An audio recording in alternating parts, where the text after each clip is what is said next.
কৈছো অসমীয়া বিয়া কেতিয়াৰ পৰা 4 দিনীয়া হল আগতেতো জোৰোণ আৰু বিয়াহে আছিলে অৰ্থনৈতিকভাৱেও মানুহ সক্ষম হৈ আছিলে বিয়াখন পাতিব পৰাকৈ কেতিয়াবা টনাটনি হলে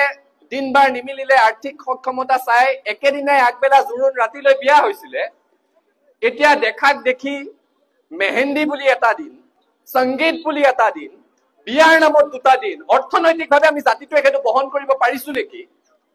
আৰু ফলত কি হৈছে আমাৰ আপুৰুগীয়া বিয়া নামসমূহ হেৰাই গৈছে আগতে কইনাই কান্দি কান্দি বিদায় লৈছিলে আয়তীয়ে বিয়া নাম জুৰিছিল নামদাং নদীতে শিলৰে খাকো দেউতাক মই এৰি থৈ কিদৰে থাকো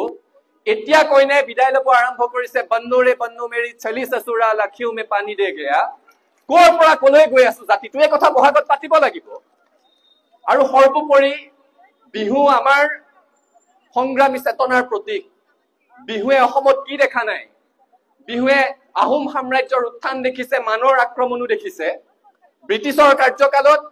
বিহু অসমতে নিষিদ্ধ হোৱাৰ এটা উপক্ৰম হৈছে আকৌ অসমীয়া ৰাইজে সংগ্ৰাম কৰি বিহুক জীয়াই তুলিছে আৰু তেনে প্ৰেক্ষাপটত অসম আন্দোলনৰ সময়তো বিহুৰ সুকীয়া ভূমিকা আছে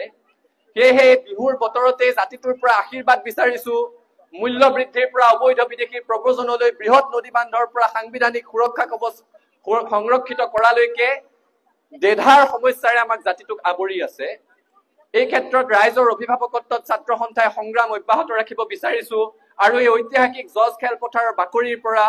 জাতীয় জীৱনৰ সৰ্বতো প্ৰকাৰৰ উত্তৰণৰ যাত্ৰাত সদৌ অসম ছাত্ৰ সন্থাৰ প্ৰতি আপোনালোকৰ অভিভাৱকত্ব আশীৰ্বাদ কামনা কৰি সদৌতিলৈকে পুনৰ সেৱা নিবেদি ৰঙালী বিহুৰ উলক যাচি মই মোৰ কবলগীয়াখিনি সামৰিছো আমি একেলগে আছিলো একেলগে আছো একেলগে থাকিম হাতে হাত ধৰি আগবাঢ়িম সফলতাৰ আকাশ চুমিম ধন্যবাদ জয় আই অসম